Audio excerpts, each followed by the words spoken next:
The first steam engine to run on rails was built by Richard Trevithick in 1804.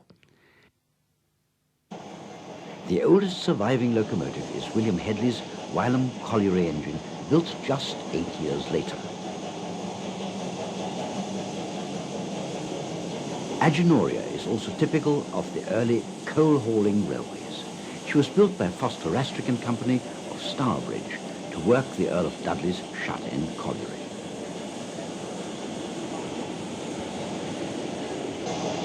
But George Stephenson is remembered as the man who really developed the steam locomotive. After early experiments in the coalfields of the northeast, his rocket won the 1829 Rainhill trials. Key innovations such as the fire tube boiler, direct drive, and chimney blast pipe became permanent features of the steam locomotives which followed. By the 1840s, the national railway network was taking shape and engine design had become much more refined. But innovation and variety were still very much the order of the day. Copperknob had bar frames and a haystack firebox. In contrast, the London and North Western's Cornwall had massive central driving wheels of 8.5 feet in diameter.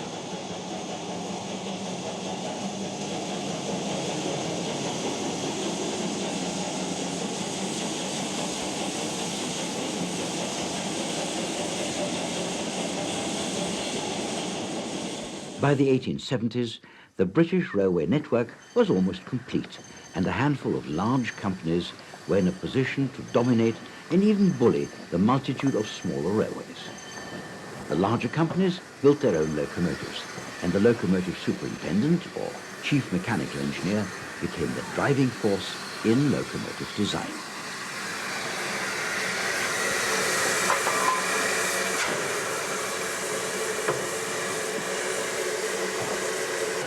Here we see surviving examples from more than a dozen pre-grouping railways, the work of locomotive designers who were to be worshipped by generations of British schoolboys. Names such as William Stroudley, Dougal Drummond, Webb, Wainwright, Churchward, and Sir Henry Fowler live on in the locomotives they left behind.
This mid-Victorian steam navvy is just one example of the many engines which worked beyond the confines of the public railways.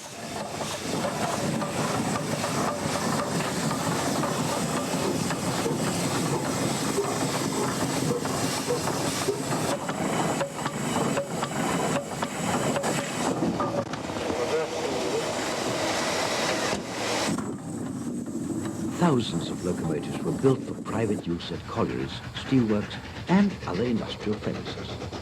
They were even employed in the construction of new railways. Most of these locomotives were tank engines, and dozens of manufacturers produced variations on the basic functional designs.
There were also some more unusual designs of the industrial locomotive, fireless varieties which could operate remotely from their source of steam, while others had geared drives or vertical boilers.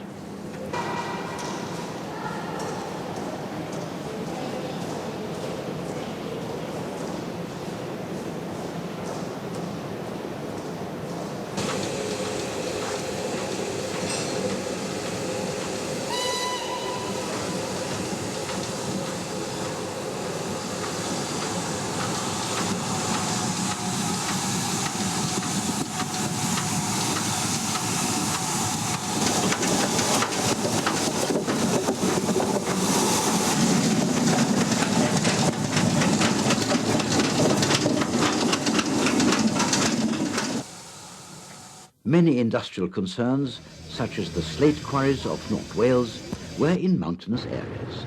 The solution to the cost of building railways through such terrain was to narrow the gauge.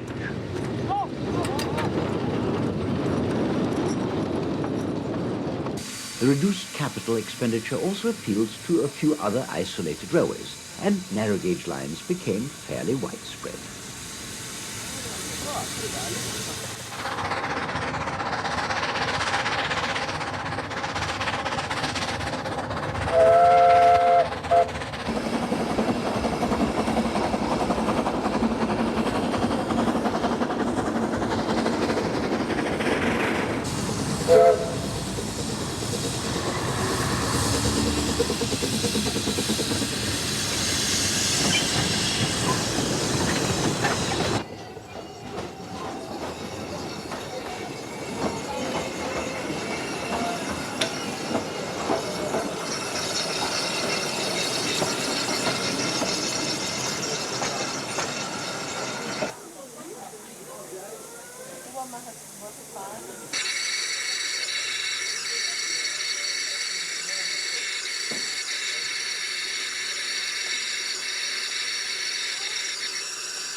Since the end of the 19th century, many narrow gauge railways have been built specifically for the sightseer, providing excursions to holiday destinations and popular beauty spots.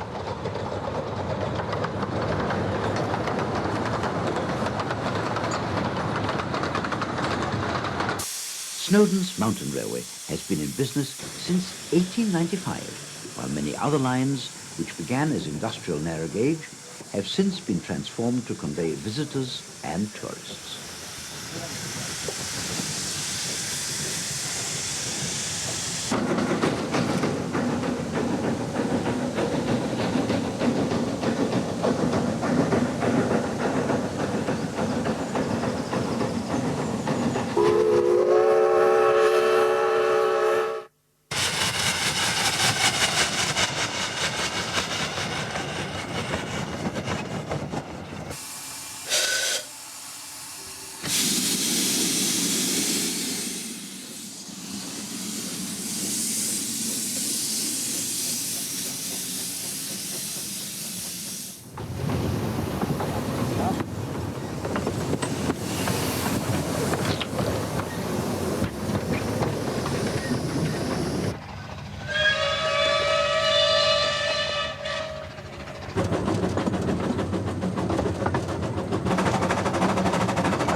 The wartime success of the Centralized Railway Executive Committee led to the Railway Amalgamation of 1923. This created 4 large companies, and the interwar period which followed is considered by many to have been the golden age of the steam locomotive.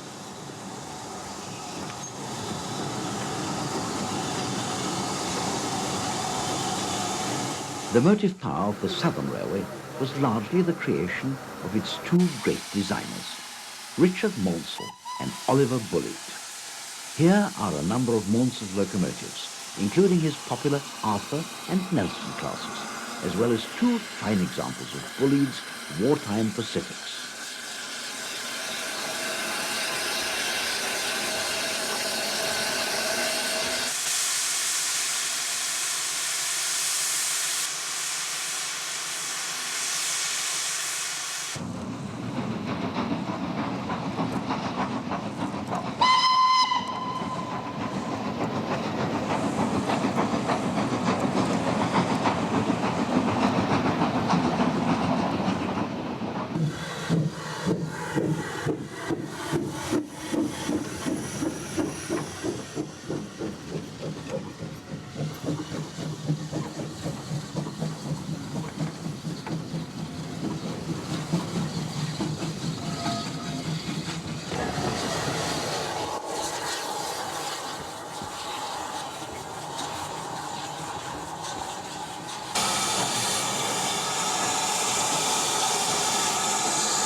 Great Western Railway was renowned for its manors, halls, kings and castles, as well as its mighty tank engines and traditional saddle tanks. Charles B. Collett, chief mechanical engineer between 1921 and 1941, had a hand in the design of them all.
Sir Henry Fowler continued with the London, Midland and Scottish, LMS for short, after working for the Midland Railway.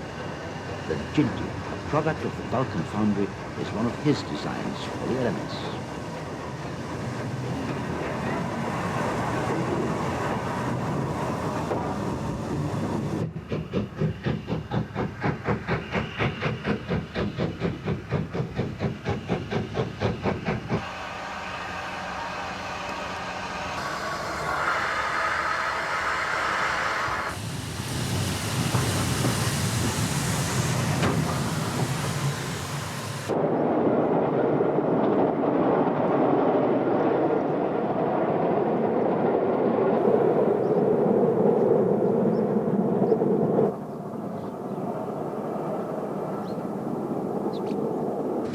Sir William Stanier took over as chief mechanical engineer in 1932.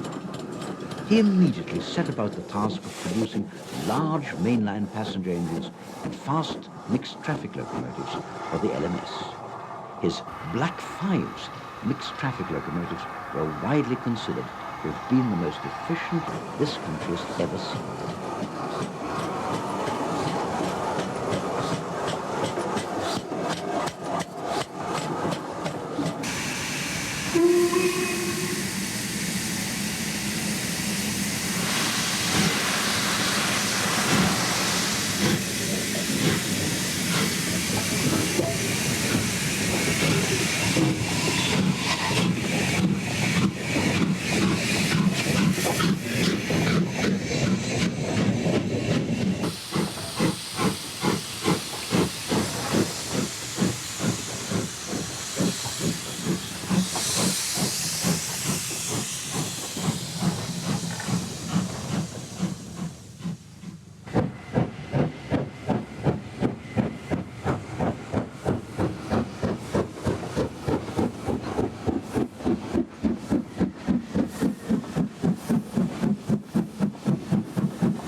The main priority for the London and North Eastern Railway was the provision of fast and comfortable services along its East Coast main line.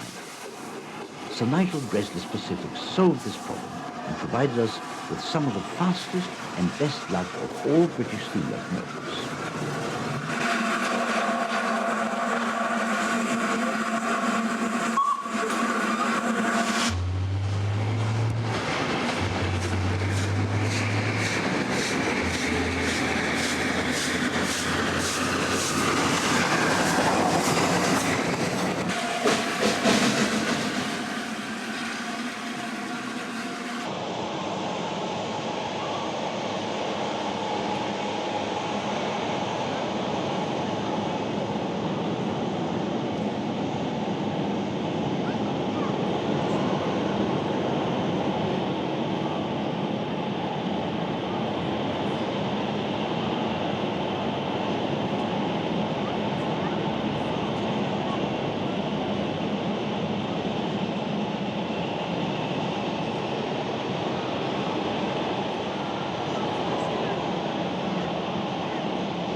Certain classes of engine were built specifically for the Ministry of Supply for wartime needs.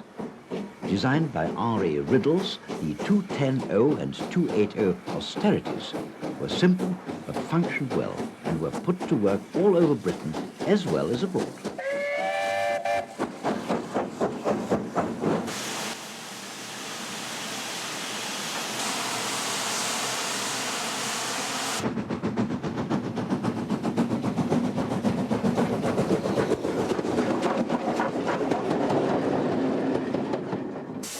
The Hunslet Engine Company also designed the standard shunting engine for the War Department. These 060 tanks were also known as austerities and were turned out in large numbers by various manufacturers. After the war, a number of these engines passed over to British Rail.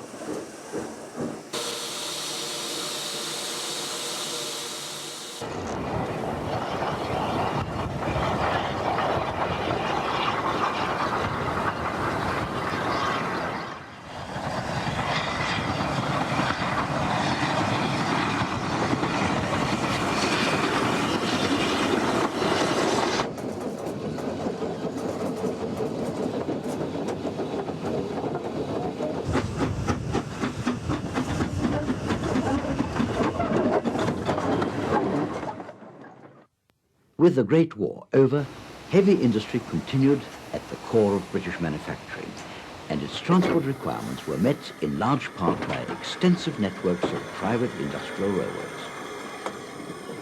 During this period, a number of locomotive manufacturers such as Barclay, Hunslet, Kitson and Bagnall began to dominate the industry.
Between the wars, the demands on narrow-gauge locomotives were amazingly varied.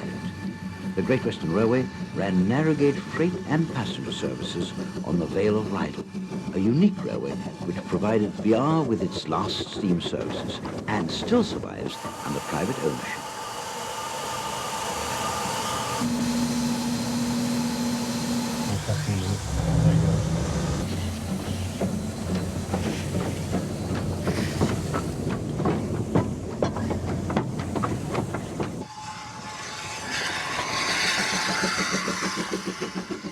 The Romney, Hythe and Dymchurch Railway was built in 1926 as a third-size miniature main line. Many of its exquisite mainline locomotives were built by David Paxman, and today they form the finest 15-inch gauge collection in the country.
Other locomotives were built for industrial roads, but narrow-gauge industrial lines were already in decline, along with the traditional industries which they served.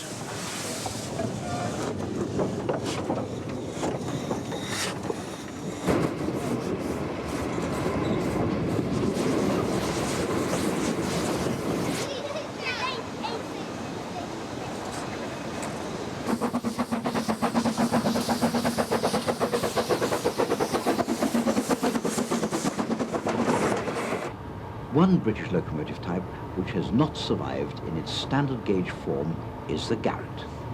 This 3-foot 6-inch gauge monster was built in Manchester by Bayer Peacock and spent its working life in South Africa.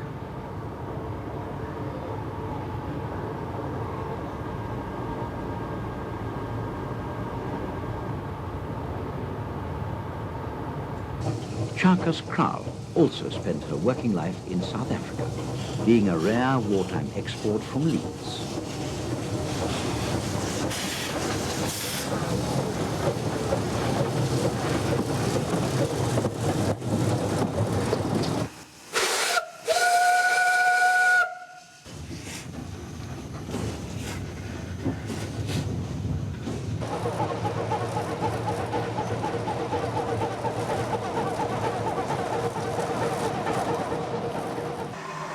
Following nationalization in 1948, many successful locomotive designs, such as the LMS Ivat Moguls and the Great Western Railway's Manners, continued in production and performed well under British Rail livery for many more years.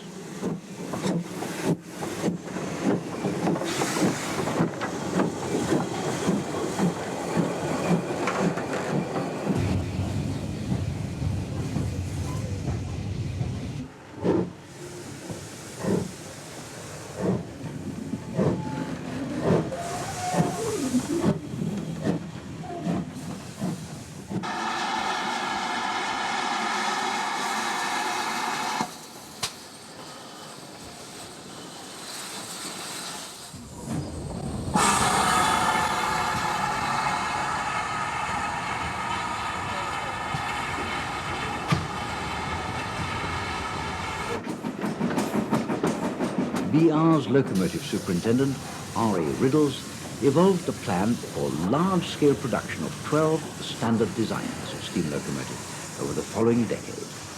The first was Britannia, but other typical designs were the Class 4M T460s and the 264 tanks, both simple and reliable mixed-traffic locomotives.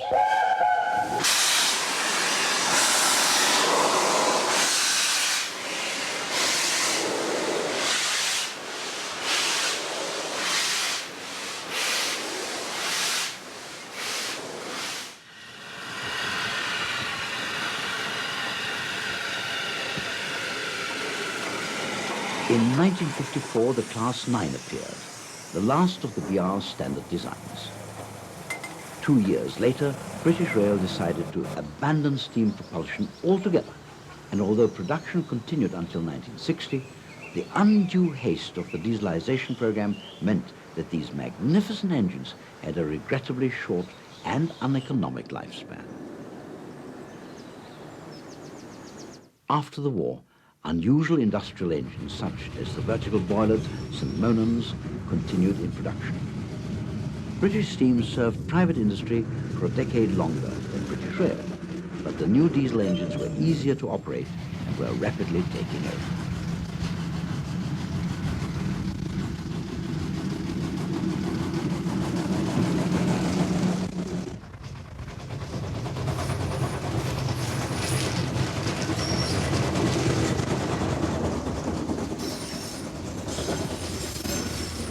The popular austerity saddle cars continued in production until 1953.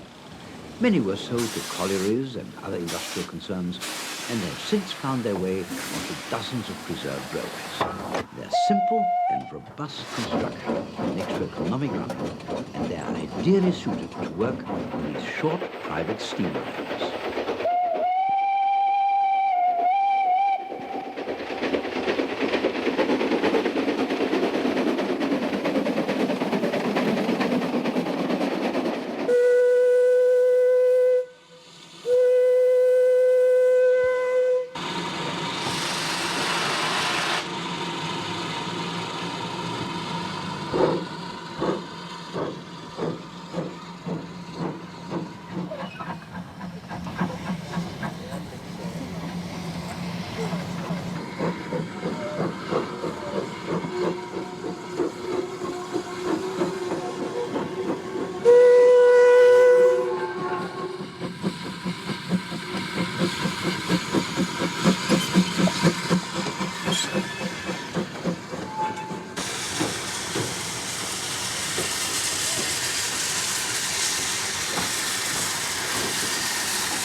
Today, steam is the sole preserve of enthusiasts, day trippers, and holidaymakers.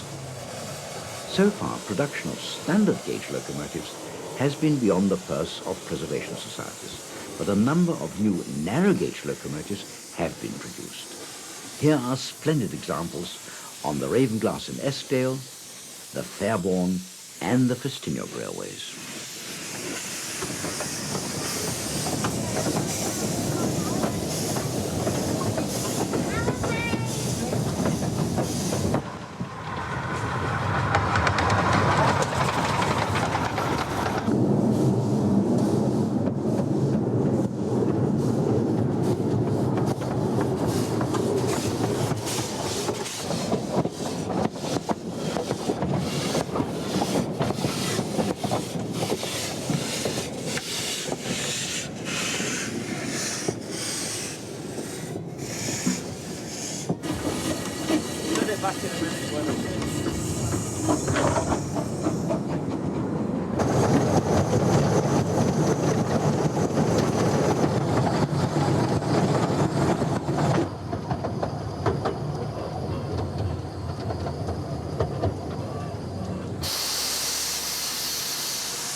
We had this dream of building the ultimate locomotive, one which wouldn't break down, one which would keep on running, would be economical and easy to maintain.